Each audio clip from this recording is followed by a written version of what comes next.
জানাচ্ছি। আমি আজকে কয়েকটি বিষয়ে কথা বলবো।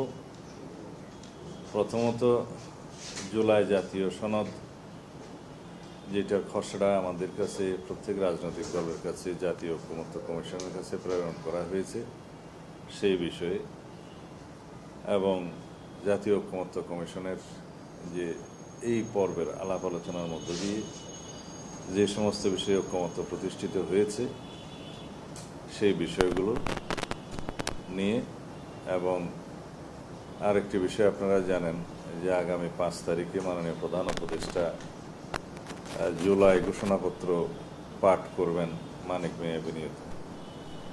সেই বিষয়ে যদি আপনাদের কোনো প্রশ্ন থাকে আমরা আমাদের অবস্থানটা পরিষ্কার করব। আমি একটু জানতে চাচ্ছিলাম, আমি মোহন একাডেমিতে কাজ করি। আমরা দেখলাম যে ঐকমত্য কমিশনে আপনারা দীর্ঘদিন আলোচনা করলেন সনদের বিষয়ে, তারপর যেটা আমি একটু প্রাইমারিলি বলিনি, তারপরে প্রশ্নটা বলতে সুবিধা হবে। জাতীয় ঐকমত্য কমিশনে দীর্ঘ 23 দিনের আলোচনায় সকল রাজনৈতিক দল, ফেসিবাদ বিরোধী সমস্ত গণতান্ত্রিক রাজনৈতিক দল অংশগ্রহণ করেছে। আন্তরিকতার সাথে সবাই অবদান রেখেছেন। আপনারা সেটা ডাইরেক্ট ব্রডকাস্ট হতে দেখেছেন। আমরা প্রত্যেক দিন প্রেস ব্রিফিং করেছি আলোচনার শেষ দিকে, আলোচনার শেষে। তাতে এই পর্যন্ত 6টি সংস্কার কমিশনের রিপোর্ট নিয়ে আলোচনা হয়েছে। প্রথম পর্বের আলোচনা জাতীয় সংসদে এলডি হলে সবার সাথে আলোচনা হয়েছে। ওই আলোচনাটা অনেক দীর্ঘ ছিল।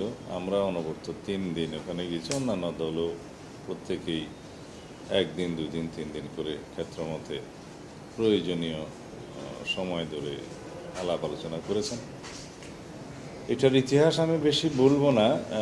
অন্তর্বর্তীকালীন সরকার সংস্কারের কমিটমেন্ট থেকে যে সংস্কার কমিশনগুলো গঠন করেছিলেন তার মধ্যে 6টা সংস্কার কমিশনকে ওনারা প্রথমে অতি গুরুত্বপূর্ণ হিসেবে চিহ্নিত করেছেন। তার মধ্যে সংবিধান সংক্রান্ত, নির্বাচনী ব্যবস্থা সংক্রান্ত, বিচার বিভাগ সংক্রান্ত, পুলিশ বিভাগ, প্রশাসন এবং দুদক, এই 6টা কমিশনের কাছে, রাজনৈতিক দলগুলোর কাছে সংস্কারের কি ভাবনা, কি প্রস্তাব, সেটা আহ্বান করা হয় জমা দেওয়ার জন্য, এবং জনগণের কাছ থেকেও তারা বিভিন্ন রকমের সংস্কার প্রস্তাব পেয়েছে।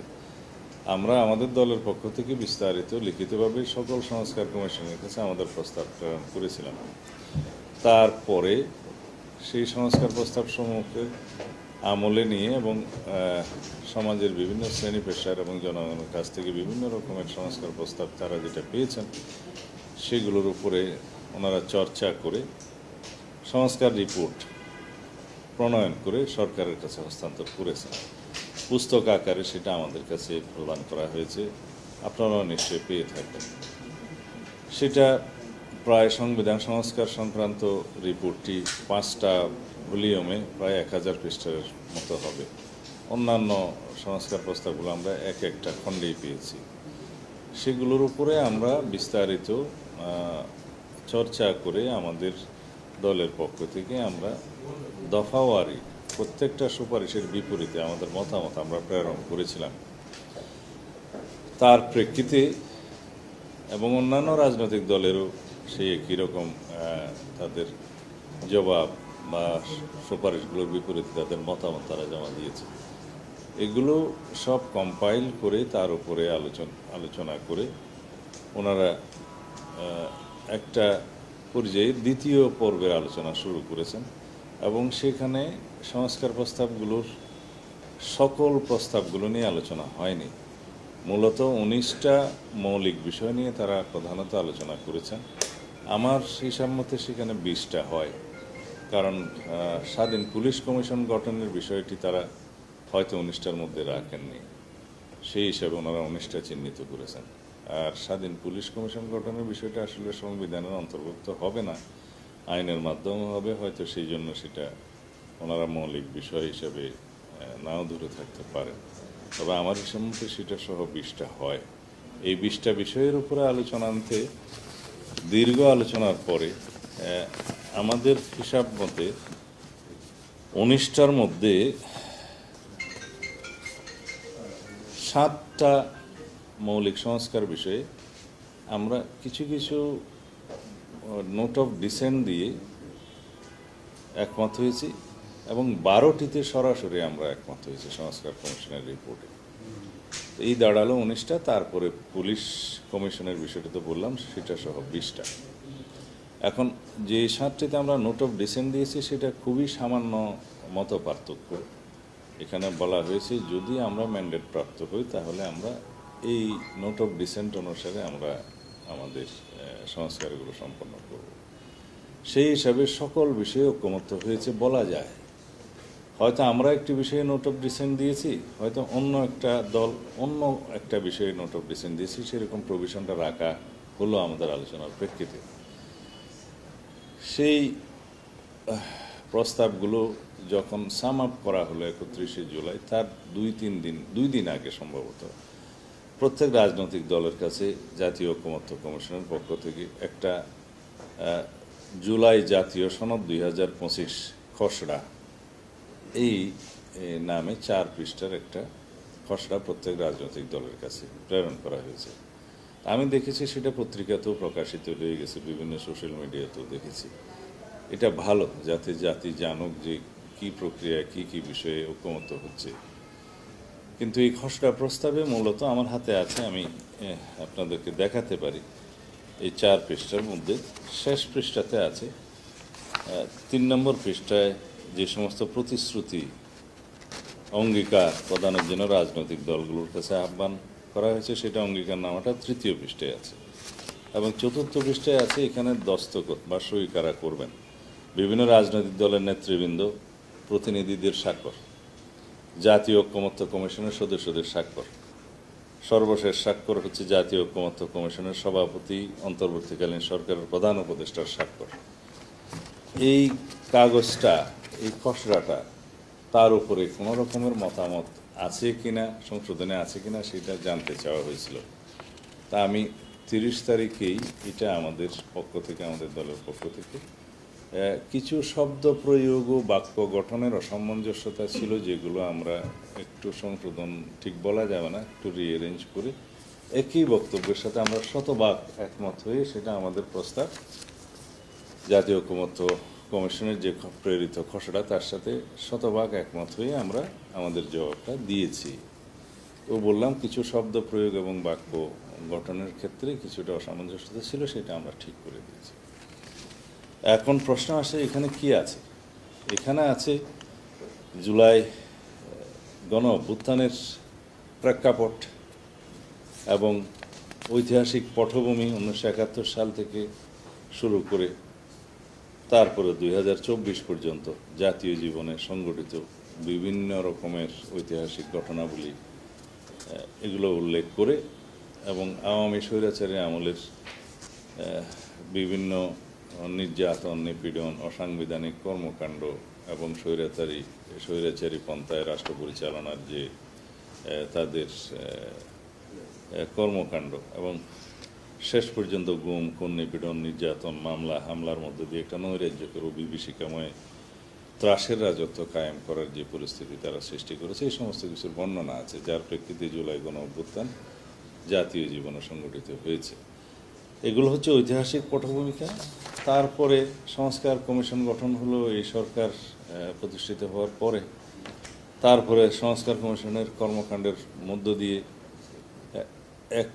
একটা জাতীয় ঐকমত্য কমিশন গঠন হলো।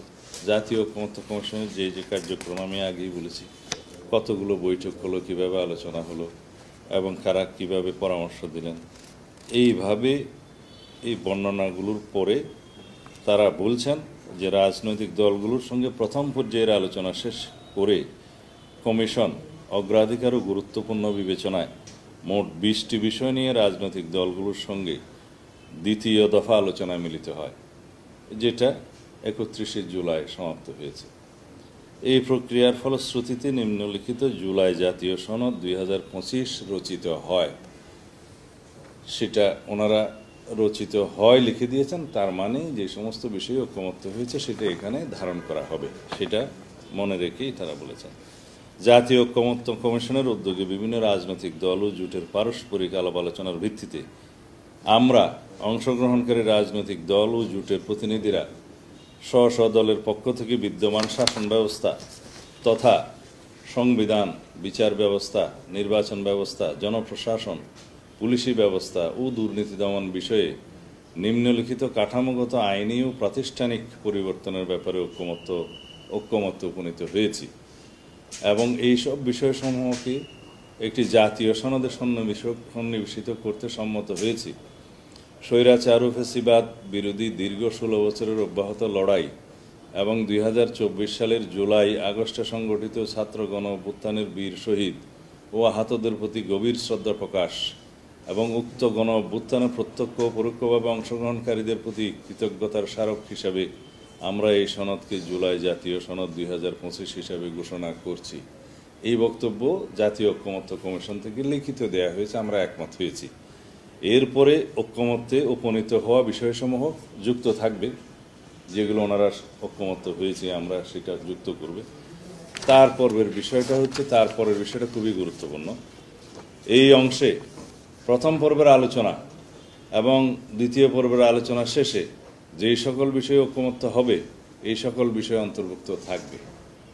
তারপরে বলছে জুলাই জাতীয় সনদ বাস্তবায়নের অঙ্গীকারনামা। এখানে যে সমস্ত বিষয়ে অঙ্গীকার চাওয়া হয়েছে দফাওয়ারি 1, 2, 3, 4, 5 এভাবে দফাওয়ারি দিয়েছে যে সমস্ত বিষয়ে অঙ্গীকার এবং প্রতিশ্রুতি চাওয়া হচ্ছে রাজনৈতিক দলগুলোর কাছে। সেটা যদি আমি সংক্ষিপ্তভাবে বলি যে ঐক্যমত্যের ভিত্তিতে গৃহীত জাতীয় জুলাই সনদ 2025-এর পূর্ণ বাস্তবায়ন নিশ্চিত করব, এটা অঙ্গীকার করতে বলা হয়েছে, আমরা হ্যাঁ বলেছি। তারপরে জুলাই জাতীয় সনদ 2025-এ দেশের শাসন ব্যবস্থা তথা সংবিধান, বিচার ব্যবস্থা, নির্বাচন ব্যবস্থা, জনপ্রশাসন, পুলিশি ব্যবস্থা ও দুর্নীতি দমন ব্যবস্থার বিষয়ে যেসব প্রস্তাব সুপারিশ এই সনদে লিপিবদ্ধ রয়েছে সেগুলো বাস্তবায়নের জন্য সংবিধানের প্রয়োজনীয় সংশোধন, পরিমার্জন এবং বিদ্যমান আইনের প্রয়োজনীয় সংশোধন, পরিবর্তন, পরিমার্জন এবং নতুন আইন প্রণয়ন, প্রয়োজনীয় বিধি প্রণয়ন বা বিদ্যমান বিধি ও প্রবিধির পরিবর্তন বা সংশোধনের প্রতিশ্রুতি দিচ্ছি এবং পরবর্তী জাতীয় সংসদ নির্বাচনের মাধ্যমে সরকার গঠনের 2 বছরের মধ্যে সম্পন্ন করতে, বাস্তবায়ন নিশ্চিত করতে এবং এইসব সংস্কার টেকসই করতে অঙ্গীকার জ্ঞাপন করছি। এই প্রস্তাব জাতীয় ঐকমত্য কমিশনের, আমরা একমত হয়েছি। জুলাই জাতীয় সনদ 2025 বাস্তবায়নের প্রতিটি ধাপে আইনি ও সাংবিধানিক সুরক্ষার পূর্ণ নিশ্চয়তা বিধানে আমরা দৃঢ় প্রতিজ্ঞ। এই প্রস্তাব ঐক্য কমিশনের, আমরা একমত হয়েছি। গণতন্ত্র, মানবাধিকার, ন্যায় বিচার প্রতিষ্ঠার জন্য অব্যাহত সংগ্রাম ও রাষ্ট্রীয় সম্পদ লুটপাটের বিরুদ্ধে অবস্থান নেয় গুম, খুন, বিচার বহির্ভূত হত্যা, হামলা, মামলা ও সীমাহীন নিপীড়নের শিকার হয়েও দীর্ঘ 16 বছরের অব্যাহত লড়াই এবং 2024 সালের জুলাই আগস্টের বৈষম্য বিরোধী ছাত্র আন্দোলন, গণতান্ত্রিক আন্দোলন ও ছাত্র গণ অভ্যুত্থানের ঐতিহাসিক তাৎপর্যকে সংবিধানে যথাযোগ্য স্বীকৃতি দিতে অঙ্গীকারাবদ্ধ থাকব। এই প্রস্তাব ঐক্য কমিশনের, আমরা একমত হয়েছি। এরপরে রাজনৈতিক দলের নেতৃবৃন্দের স্বাক্ষর থাকবে, ঐক্য কমিশনের সদস্যদের স্বাক্ষর থাকবে এবং মাননীয় প্রধান উপদেষ্টা ও ঐক্য কমিশনের সভাপতি ডক্টর মোহাম্মদ ইউনূসের স্বাক্ষর থাকবে। এই প্রস্তাব তাদের, আমরা সম্পূর্ণ একমত হয়ে 30 তারিখ রাতে আমাদের জবাবটা আমরা দিয়েছি। 31 তারিখ যেহেতু ঐক্য কমিশনের কার্যক্রম দ্বিতীয় পর্বে সমাপ্ত হওয়ার জন্য ধার্য ছিল। এক্ষণে প্রশ্ন আসে যে এই প্রতিশ্রুতি, এই স্বাক্ষরের মধ্য দিয়েই সীমাবদ্ধ থাকবে নাকি এটা বাস্তবায়নের জন্য আরও অন্য ধাপের আলোচনা হবে। এটা নিয়ে অনেকে প্রশ্ন তুলেছে, অনেকে সংশয় তুলেছে যে এগুলো নির্ধারণ না হওয়া পর্যন্ত তারা স্বাক্ষর করবেন না। এই ক্ষেত্রে একটা বিভ্রান্তি ছড়ানো হচ্ছে যে বিএনপি বোধহয় সহযোগিতা করছে না। আমরা যা যা সহযোগিতা করেছি সেটা ব্রডকাস্ট করা হয়েছে, জাতির কাছে দৃশ্যমান, দেখেছে। আমরা প্রত্যেক দিন প্রেস ব্রিফিংয়ে আমাদের বক্তব্যের যে ঐক্যমত্য কমিশনের সাথে যে আলোচনা হয়েছে সেটা সরাসরি প্রেসকে জানিয়েছি। সেটা বিভিন্ন মিডিয়ায়, প্রিন্ট এবং ইলেকট্রনিক মিডিয়ায় প্রকাশিত হয়েছে। এখন সর্বোচ্চ সহযোগিতা যেখানে বিএনপি দিয়ে গেল এবং দিয়ে যাচ্ছে, সংস্কার কার্যক্রম এবং সংস্কার যেহেতু আমাদেরই অঙ্গীকার, আমাদেরই প্রতিশ্রুতি, ৩১ দফা বাস্তবায়ন করা আমাদের প্রতিশ্রুতি জাতির কাছে। শুধু এই সংস্কার কমিশনে যে সমস্ত প্রতিশ্রুতিগুলো, সংস্কারগুলোর প্রস্তাব গৃহীত হয়েছে তা নয়, আমাদের আরও অনেক বেশি সংস্কার প্রস্তাব আছে আমাদের দলের পক্ষ থেকে। আগামী দিনে ন্যাশন বিল্ডিং অ্যাক্টিভিটিসের জন্য এই জাতি গঠন প্রক্রিয়ায় এবং রাষ্ট্র কাঠামো সংস্কারের মধ্য দিয়ে একটি শক্তিশালী গণতান্ত্রিক রাষ্ট্র প্রতিষ্ঠার জন্য যে সমস্ত প্রতিশ্রুতি, অঙ্গীকার আমাদের দলের পক্ষ থেকে অনেক আগেই প্রণয়ন করে জাতির সামনে উপস্থাপন করা হয়েছে ৩১ দফা সংস্কার প্রস্তাবের মধ্য দিয়ে, সেগুলোর অবশ্যই আমরা পালন করব। সেটা এই সংস্কার প্রস্তাবগুলোর মধ্যেই শুধু সীমাবদ্ধ থাকবে না। তো সেই জায়গায় আমাদের উদ্দেশ্য এবং আমাদের নিয়ত নিয়ে কেউ যেন কোনো প্রশ্ন না করে যে সমস্ত বিভ্রান্তি সৃষ্টি করা হচ্ছে, সেটা সম্পূর্ণ উদ্দেশ্যমূলক বলে আমরা মনে করি এবং রাজনৈতিক হীনমন্যতার প্রকাশ বলে আমরা মনে করব। আমরা সবাই ঐক্যবদ্ধ থাকার জন্য, ফেসিবাদ বিরোধী জাতীয় ঐক্যকে সমুন্নত রাখার জন্য এবং এই ঐক্যকে শক্তিতে পরিণত করে বাংলাদেশকে একটি শক্তিশালী গণতান্ত্রিক রাষ্ট্র বিনির্মাণের জন্য, শহীদের আকাঙ্ক্ষা পূরণের জন্য আমরা সবার কাছে আহ্বান জানাই। ধন্যবাদ।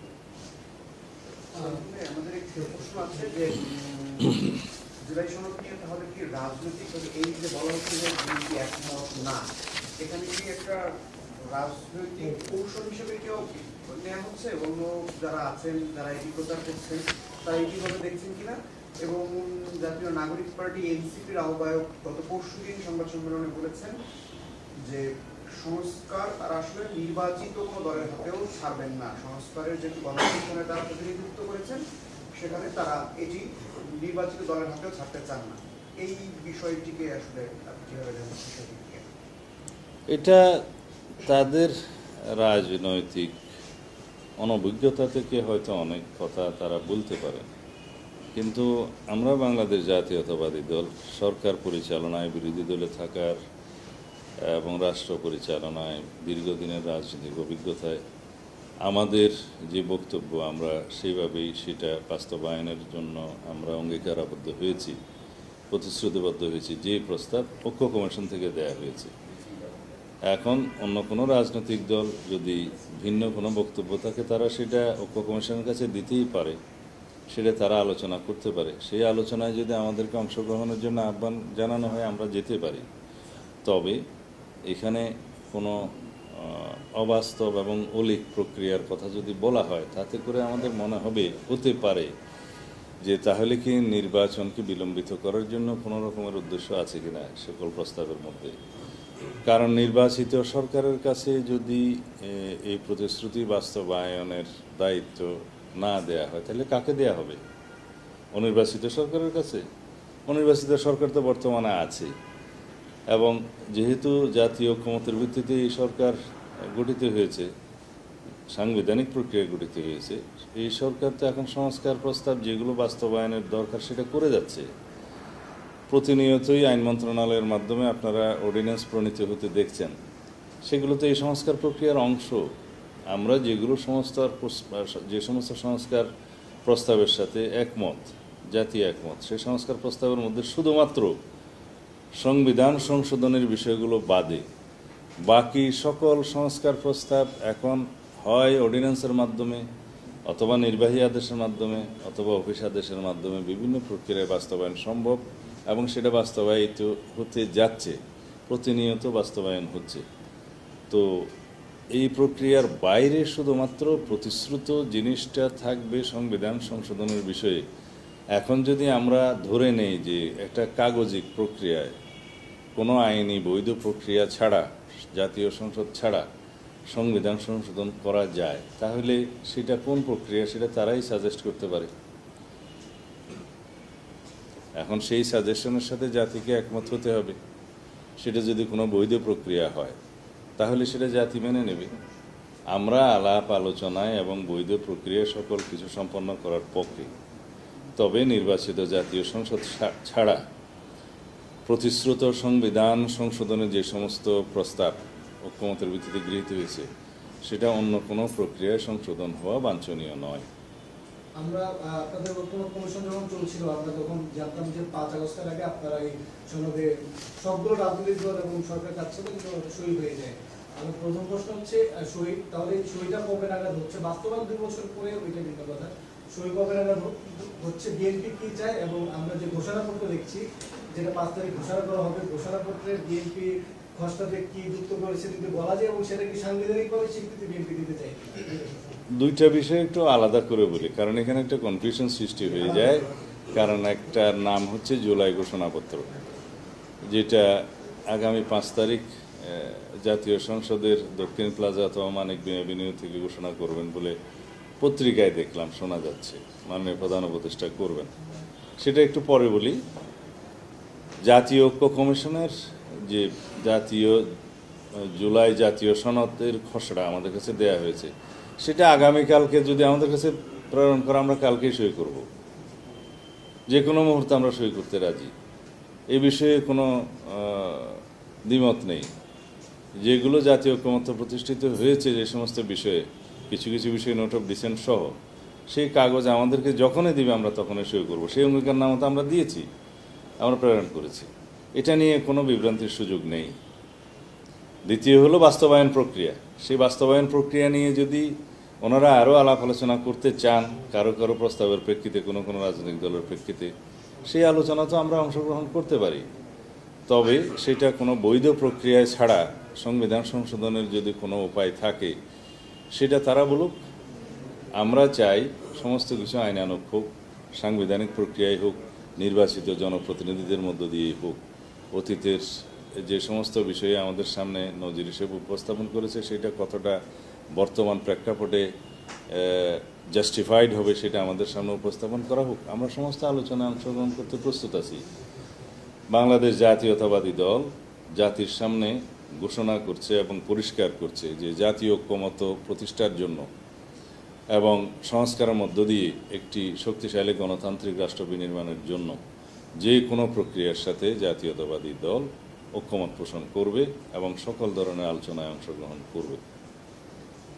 রইল জুলাই ঘোষণাপত্র, যেটা আগামী 5 তারিখ মাননীয় প্রধান উপদেষ্টা ঘোষণা করবেন বলে শুনেছি আর কি পত্রিকান্তে। জুলাই ঘোষণাপত্রের বিষয়ে গত বছরের 31শে ডিসেম্বর তারিখে খুব সম্ভবত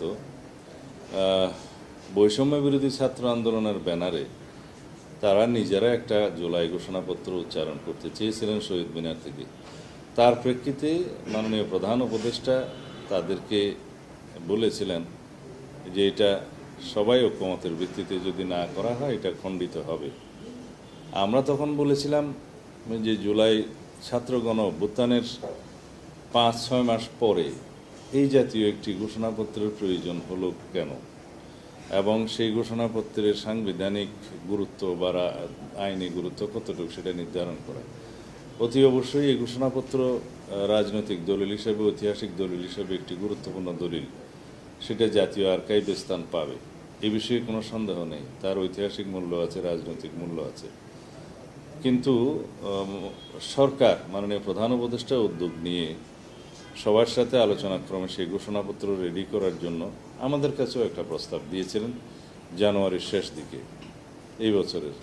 আমরা ফেব্রুয়ারির 12 তারিখে তার উপরে আমাদের মতামত, বক্তব্য সহ আমাদের ড্রাফটটা, খসড়াটা তাদের কাছে প্রেরণ করেছি।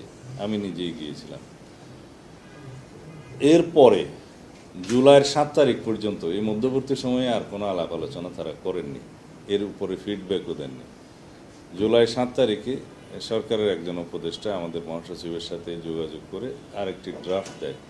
সেই ড্রাফটে আমরা দেখলাম যে আমাদের পূর্বে প্রেরিত ড্রাফটের অধিকাংশই ধারণ করা হয়েছে, কিন্তু কিছু কিছু বিষয়ে একটু গরমিল ছিল এবং প্রশ্ন উত্থাপিত হওয়ার মতো বিষয় ছিল। সেখানে তারা 1971-এর 26শে মার্চকে সঠিকভাবে উল্লেখ করতে চাননি বা দেয়নি, সেটা আমাদের আপত্তি ছিল। আমরা সেটা আবার অন্তর্ভুক্ত করি 9 তারিখ জুলাই মাসের, মানে 2 দিন পরে আমরা আবার প্রেরণ করেছি সরকারের কাছে। এর আবার 17-18 দিন পরে জুলাই 27 তারিখে তার উপরে আবার ওনারা চর্চা করে আবার একটি ড্রাফট উপস্থাপন করবে। সেখানেও আমরা দেখলাম তারা 1971 সালের 26শে মার্চের কথা উল্লেখ করতে চাননি প্রথম প্যারাগ্রাফে। তা আমরা আরও দুই একটা বিষয় যেগুলো আমাদের আপত্তি ছিল আমরা বলেছি যে এই জাতির শুরুই হলো 1971 সালের স্বাধীনতা যুদ্ধের মধ্য দিয়ে, রক্তক্ষয়ী মুক্তিযুদ্ধের মধ্য দিয়ে, স্বাধীনতা অর্জনের মধ্য দিয়ে তাকে যথাযথ মর্যাদার সাথে উপস্থাপন করতে হবে। তারপরে জাতীয় জীবনে সংগঠিত অন্যান্য ঘটনাবলী, বাকশালের মাধ্যমে গণতন্ত্র বিলুপ্তি, তারপরে 7ই নভেম্বরের ঐতিহাসিক সিপাহী জনতার অভ্যুত্থান এবং তার পরবর্তীতে 1979 সালে পঞ্চম সংশোধনের মধ্য দিয়ে বাকশালের বিলুপ্তি করা হলো এবং বহুদলীয় গণতন্ত্রের প্রবর্তন করা হলো। এটা শহীদ রাষ্ট্রপতি জিয়াউর রহমানের এক অনন্য অবদান এই রাষ্ট্রের প্রতি। তারপরে বহুদলীয় গণতন্ত্রের যাত্রা শুরু হলো। এরপরে পদে পদে গণতন্ত্রে হোঁচট খায় এবং 1951 সালে দ্বাদশ সংশোধনের মধ্য দিয়ে আবার আমরা সংসদীয় পদ্ধতির সরকারে আসলাম।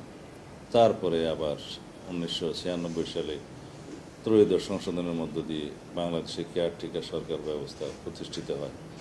এরপরের ইতিহাস আওয়ামী লীগের একদলীয়করণের এবং একদলীয় রাষ্ট্র ব্যবস্থা প্রতিষ্ঠার যে ইতিহাস সেটা বিবৃত করা হয়েছে। পরবর্তীতে বিভিন্ন রকমের সাংবিধানিক সংশোধনী কাটছাটের মধ্য দিয়ে যে বাংলাদেশে স্বৈরতন্ত্র প্রতিষ্ঠা করে রাষ্ট্র পরিচালনা করতে চেয়েছে সেটার বর্ণনা এবং ফলশ্রুতিতে তারা আওয়ামী বাকশালী কায়দায় যে গুম, খুন, অপশাসন এবং দুর্নীতির বিভিন্ন রকমের অনাচারের মধ্য দিয়ে যে রাষ্ট্রকে তারা পরিচালিত করতে চেয়েছে এবং একটি বিদেশি প্রভুর ইশারা ইঙ্গিতে এই রাষ্ট্র পরিচালিত হয়েছে সেই কথাগুলো বিবৃত আছে। ফলশ্রুতিতে জুলাই ছাত্রগণ অভ্যুত্থান সংগঠিত হলো, সেগুলো ওখানে ধারণ করা হয়েছে। তারপরে 5 তারিখে স্বৈরাচারের পতন হলো, স্বৈরাচার পালিয়ে এগুলো সেটা বর্ণনা করা হয়েছে। এরপরে 8 তারিখে জাতীয় ঐক্যের ভিত্তিতে সাংবিধানিক পদ্ধতিতে সুপ্রিম কোর্টের মতামতের ভিত্তিতে প্রফেসর ডক্টর ইউনূস প্রধান উপদেষ্টা হিসাবে অন্তর্বর্তীকালীন সরকারের প্রধান উপদেষ্টা হিসেবে শপথ গ্রহণ করলেন, সেটা বিধৃত আছে।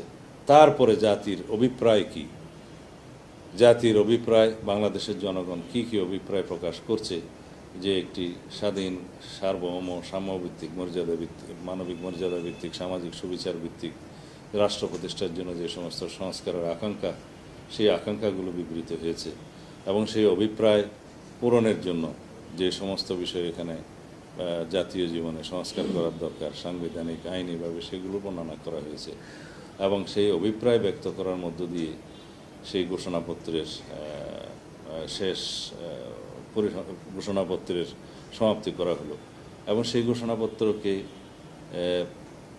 রাষ্ট্রীয়ভাবে সাংবিধানিকভাবে স্বীকৃতি দেওয়ার জন্য এখানে অভিপ্রায় ব্যক্ত করছে বলে একটা প্যারাগ্রাফ আছে। এখানে এসে আপনারা অনেকেই জানেন আমি বিভিন্ন অনুষ্ঠানে বিভিন্ন জায়গায় অলরেডি আমাদের দলের অবস্থান পরিষ্কার করেছি। আমরা লিখিতভাবে দিয়েছি যে হ্যাঁ, এই জুলাই ছাত্রগণ অভ্যুত্থান 2024-এর রাষ্ট্রীয় এবং সাংবিধানিক স্বীকৃতি প্রদান করা হবে। সেটা কোথায় প্রদান করা হবে সেটা পরিষ্কার করেছি। এই সমস্ত যেহেতু অনির্বাচিত সরকার, গণ অভ্যুত্থানের মাধ্যমে প্রতিষ্ঠিত সরকার, যেহেতু সাংবিধানিক সমস্ত নিয়ম কানুন মেনে যদিও এই সরকার প্রতিষ্ঠিত হয়েছে, তারপরেও তাকে সাংবিধানিকভাবে বৈধতা দেওয়ার জন্য পুনরায় আমাদের ঐতিহ্য মাফিক চতুর্থ তফসিল, সংবিধানের চতুর্থ তফসিলে সেটার বর্ণনা থাকবে এবং সেই জায়গায় যে জুলাই ছাত্রগণ অভ্যুত্থানের পথ ধরে এই যে প্রতিষ্ঠা হলো সরকার, তার সকল কর্মকাণ্ডকে বৈধতা দেওয়ার একটা বর্ণনা থাকতে হয়। এটাই আমাদের ট্রেডিশন। সেই অনুসারে আমরা সেখানে স্বীকৃতি দেব সেটা বলেছি এবং আমরা বলেছি রাষ্ট্রীয় এবং সাংবিধানিক স্বীকৃতি দেওয়া হবে এই ঘোষণাপত্রের, অর্থাৎ চতুর্থ তফসিলে সেটা বর্ণিত থাকবে, এইভাবে বলা হয়েছে। তা এখন সেই ঘোষণাপত্রটা ঠিক একইভাবে মাননীয় প্রধান উপদেষ্টা ঘোষণা করবেন কিনা, উচ্চারণ করবেন কিনা, সেটা এখনো দেখার বিষয়। আগামীকালে তো সময় তখন যেটা আসলে চূড়ান্ত ঘোষণা সরকার করেছে বলে আমাদেরকে জানিয়েছেন, আমি নিশ্চয়ই জানিয়েছি। আমি এর মধ্যে কি কি আছে সেটা বর্ণনা করলাম, কিন্তু এর বাইরে যদি কিছু থাকে তাহলে তো আমরা জানতে পারবো না, সেটা ঘোষণা দেওয়ার পরেই তো জানতে পারবো।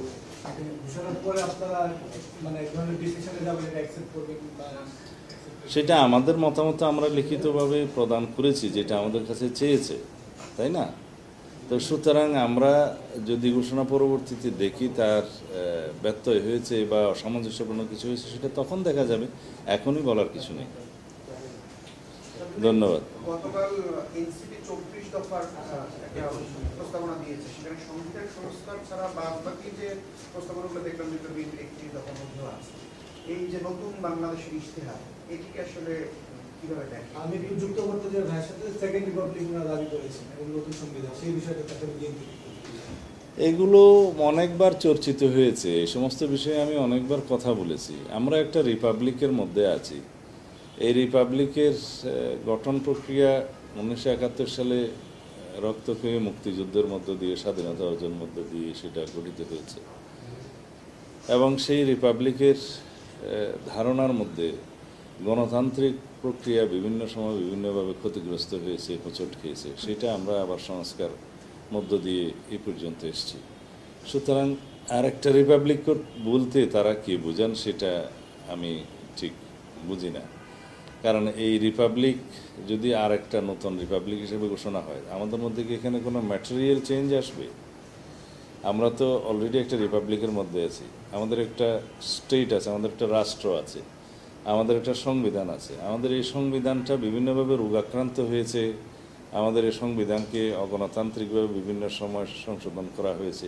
সেই জন্যই তো আমরা এই সংস্কার প্রস্তাবগুলো ঐকমত্য কমিশনের সাথে বসে আমাদের প্রতিশ্রুতি অনুযায়ী এই সংস্কারগুলো করে যাচ্ছি, যেগুলো বাস্তবায়নের মধ্য দিয়ে আমাদের একটি গণতান্ত্রিক সাংবিধানিক কাঠামো আমরা পাবো, রাষ্ট্র কাঠামো পাবো, সরকার কাঠামো পাবো, এবং একটি ভারসাম্যমূলক রাষ্ট্র ব্যবস্থা, সরকার ব্যবস্থা, আমরা সমাজ ব্যবস্থা পাবো।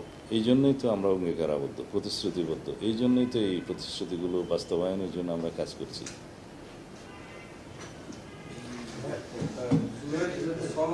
আরো প্রশ্ন? হ্যাঁ, একটা ছোট্ট প্রশ্ন ছিল, সনদের কথা বলছি, জুলাই সনদ নিয়েই তো এতক্ষণ প্রথম থেকে কথা বলেছি। জুলাই জাতীয় সনদ 2025-এর খসড়া, যেটা ঐকমত্য কমিশন থেকে আমাদেরকে প্রেরণ করা হয়েছে, এটার সাথে সম্পূর্ণ একমত পোষণ করে আমরা আমাদের রিপ্লাই দিয়েছি, 30 জুলাই দিয়েছি। 31 জুলাই এই প্রক্রিয়াটা সম্পন্ন হয়েছে। এখন এটার বাস্তবায়নের জন্য আইনি ভিত্তি থাকতে হবে বলে যে কেউ কেউ বলছে, সেই প্রক্রিয়ায় যদি কেউ আলোচনা করতে চায়, আমরা সেই আলোচনা আহ্বান জানালে সেখানেও আমরা যাব।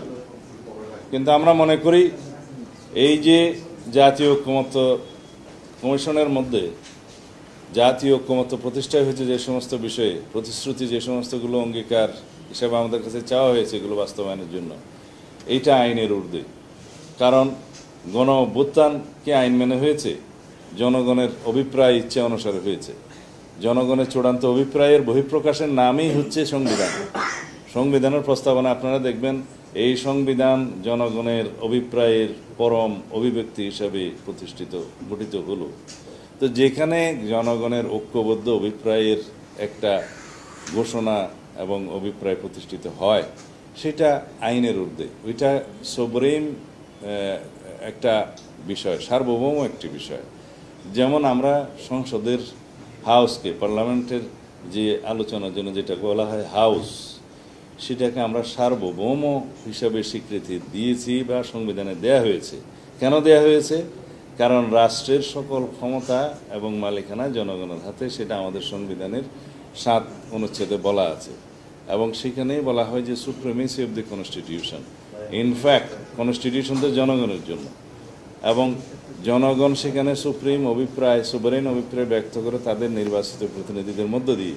সেই নির্বাচিত প্রতিনিধি জাতীয় সংসদে তাদের জন্য আইন প্রণয়ন করে, সংবিধানের সংশোধনী করে প্রণয়ন করে, এবং সেই জনগণের প্রতিনিধি হিসাবে সকল রাজনৈতিক দল, গণতান্ত্রিক রাজনৈতিক দল, ফেসিবাদ বিরোধী সকল রাজনৈতিক দল ঐক্যমত্য হয়েই তো এই সমস্ত জাতীয় ঐক্যমত্য কমিশনের প্রতিশ্রুতিগুলো একাট্টা করেছে, একত্রিত করেছে, ঐক্যমত্য হয়েছে। এইটাই তো চূড়ান্ত অভিপ্রায়, এবং এরপর অঙ্গীকার আবদ্ধ হচ্ছি, আমরা প্রতিশ্রুত হচ্ছি এবং তার মধ্য দিয়ে সেই প্রতিশ্রুতিগুলো বাস্তবায়নের জন্য একটা সনদ তৈরি হচ্ছে এবং এই সনদটা জাতীয়ভাবে প্রকাশিত হবে, সেটা ওয়েবসাইটে যাবে, ইলেকট্রনিক প্রিন্ট মিডিয়াতে যাবে এবং সমস্ত জনগণ সেটা দেখবে। এরপরে এই প্রতিশ্রুতি বাস্তবায়নের জন্য সরকার সংবিধানের সংশোধনীগুলো ছাড়া বাকিগুলো এখনই বাস্তবায়ন করতে পারে। আমরা সেই বক্তব্য আগেও দিয়েছি। শুধু বাকি রইল সংবিধান সংশোধনীগুলো, যেটা নির্বাচিত জনপ্রতিনিধিদের দ্বারা জাতীয় সংসদে এটা সংশোধিত হতে হবে। এখন তার আগে এই সংবিধান সংশোধনীগুলোর কোনো প্রক্রিয়া যদি থাকে, কেউ যদি প্রস্তাব করে যারা আলোচনা করছেন, সেই আলোচনাতে আমরা অংশগ্রহণ করব। যদি সেটা কোনো বৈধ প্রক্রিয়া হয়, গ্রহণযোগ্য প্রক্রিয়া হয়, সেটাও আমরা গ্রহণ করব। আমরা সকল কিছুতে উদার প্রতিশ্রুতি দিচ্ছি।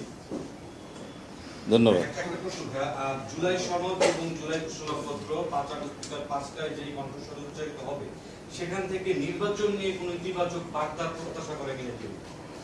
ভাই, জুলাই সনদ 5 তারিখে ঘোষণা, মানিকনগর কি যেন মানিক অ্যাভিনিউতে ঘোষিত হবে কিনা জানি না। তো ওখানে মাননীয় প্রধান উপদেষ্টা জুলাই ঘোষণাপত্র প্রদান করবেন বলেছেন, যেটা শেষের দিকে আলোচনা করেছে।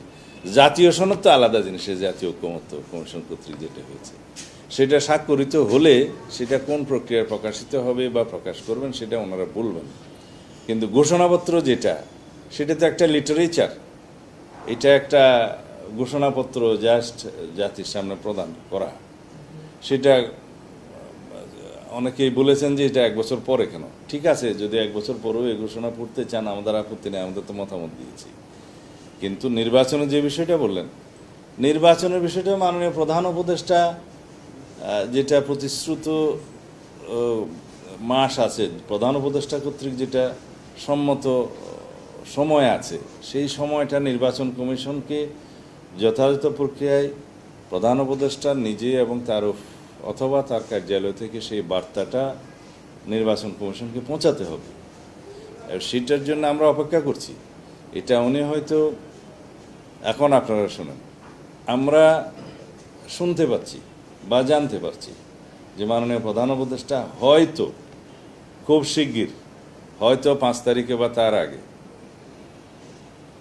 জাতির উদ্দেশ্যে ভাষণের মধ্য দিয়ে, হয়তো, আমি এই জন্যই বলছি যেহেতু আমরা শিওর না, নির্বাচন অনুষ্ঠানের বিষয়ে যে প্রতিশ্রুত সময় লন্ডন বৈঠকে নির্ধারিত হয়েছে সেটা জাতিকে জানাবেন, নির্বাচন কমিশনকে জানাবেন।